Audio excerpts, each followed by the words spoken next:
pessoal, me chamo Álvaro, sou acadêmico de Engenharia Elétrica e vim aqui nesse vídeo falar um pouquinho sobre um projeto que vem sendo desenvolvido por mim e pelos meus orientadores, Rafael Comezania e Oriana Comezania. Bom, o nosso projeto ele é pautado acerca da tecnologia assistiva, que é definida como qualquer tipo de técnica, estratégia, dispositivo ou equipamento desenvolvido para a melhoria das habilidades funcionais de pessoas portadoras de algum tipo de deficiência ou transtorno. Essas técnicas acabam sendo muito importantes, pois elas servem para a melhoria da vida dessas pessoas, lhes dando mais autonomia, mais liberdade para a execução de tarefas cotidianas, como lavar as mãos, escovar os dentes, comer, andar, dentre outras atividades cotidianas. Isso lhes traz liberdade tanto em casa, como na escola e em outros ambientes. No nosso caso, no caso do nosso projeto, a tecnologia assistiva é aplicada no tratamento de pessoas portadoras do transtorno do espectro autista, que é popularmente conhecida como autismo. O transtorno do espectro autista ele pode ser definido como um transtorno que causa desordem cognitiva, fazendo com que algumas das habilidades dessas pessoas sejam comprometidas, como a habilidade de aprender, de falar, e também alguns comportamentos bem característicos, como o isolamento social, as atitudes repetitivas, como bater palmas, balançar a cabeça, chutar alguns objetos, e também uma grande dificuldade, que é a dificuldade da linguagem dessa pessoa. Ela tem dificuldade de se comunicar. E essa dificuldade da interação social faz com que algumas habilidades sejam comprometidas, e uma delas é a da aprendizagem de algumas tarefas cotidianas. Dentre essas tarefas estão lavar as mãos, escovar os dentes, calçar o sapato, vestir-se, acabam sendo comprometidas pela dificuldade dessa pessoa de entender o que está acontecendo. Bom, diante disso, alguns psicólogos, terapeutas e outros profissionais desenvolvem técnicas, e uma das mais conhecidas é a técnica da comunicação alternativa. Essa técnica permite que o seu usuário consiga se comunicar através de outros meios além da comunicação oral. Isso facilita e ajuda muito as pessoas portadoras do autismo, já que elas conseguem desenvolver a fala aos poucos. Diante disso, a proposta do nosso projeto é realizar ou desenvolver um sistema que vá auxiliar na aprendizagem dessas pessoas, dessas tarefas, como lavar as mãos, escovar os dentes, dentre tantas outras. Bom, o sistema consiste em um painel interativo contendo as imagens da tarefa proposta com passo a passo na sua estrutura. Além disso, nós teremos também um aplicativo móvel que vai servir como complemento dessa atividade, trazendo exercícios de assimilação e fixação, fazendo com que o usuário compreenda melhor a atividade que está sendo proposta. A fim de alcançar os objetivos propostos, nós precisamos adotar algumas metodologias e fazer com que o sistema funcionasse. A primeira delas foi desenvolver o sistema embarcado, que é definido como um conjunto que executa tarefas pré-estabelecidas pelo projetista e inseridas em um pequeno computador.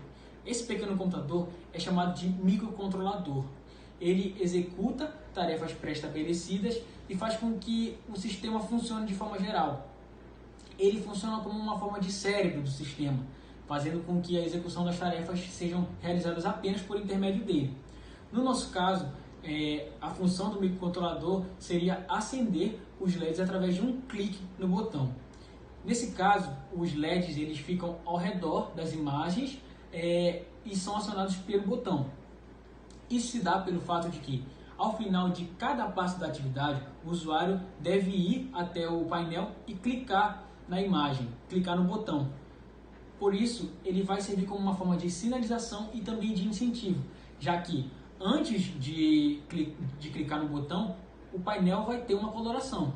Após o clique, ele vai ter outra coloração, indicando que a atividade está sendo executada. Ou seja, antes do clique, aquela atividade não foi executada e o usuário precisa clicar no botão. Após o clique, a atividade foi executada e o usuário está indo muito bem. Logo, ele vai servir como uma forma de sinalização, se a atividade foi feita ou não, e depois como uma forma de incentivo, mostrando que com aquela coloração ele está fazendo um bom trabalho e que deve continuar.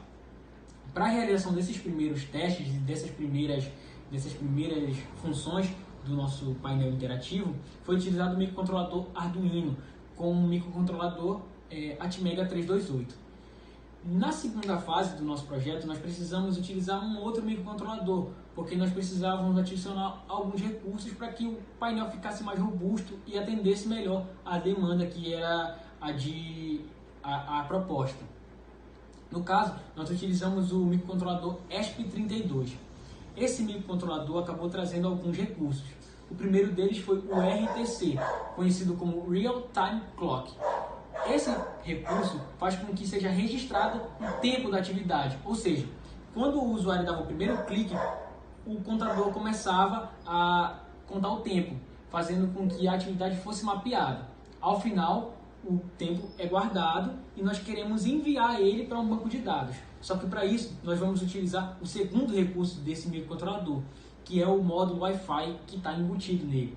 Nesse módulo, nós podemos enviar para o banco de dados no próprio Google Drive o tempo da atividade proposta.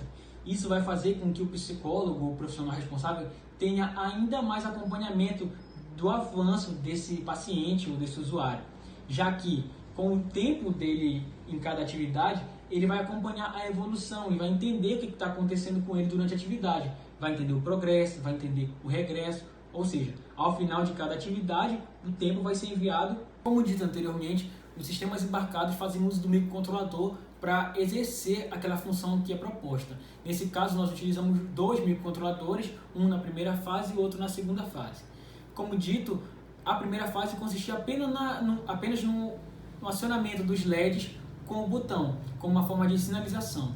Na segunda parte, já utilizando o ESP32, foi possível guardar o tempo da atividade como um controle dela e depois enviar esse tempo da atividade para o Google Drive, tendo acompanhamento geral.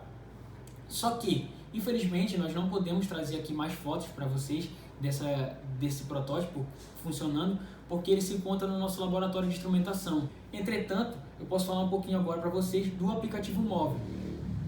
Nesse aplicativo, nós utilizamos primeiramente uma plataforma que foi o App Inventor. Nessa plataforma que utiliza a programação em bloco, ela acabou trazendo alguns artifícios bem interessantes, mas infelizmente ela acabou se tornando um pouco obsoleta, porque nós queríamos trazer outros artifícios que ela acabou não nos dando.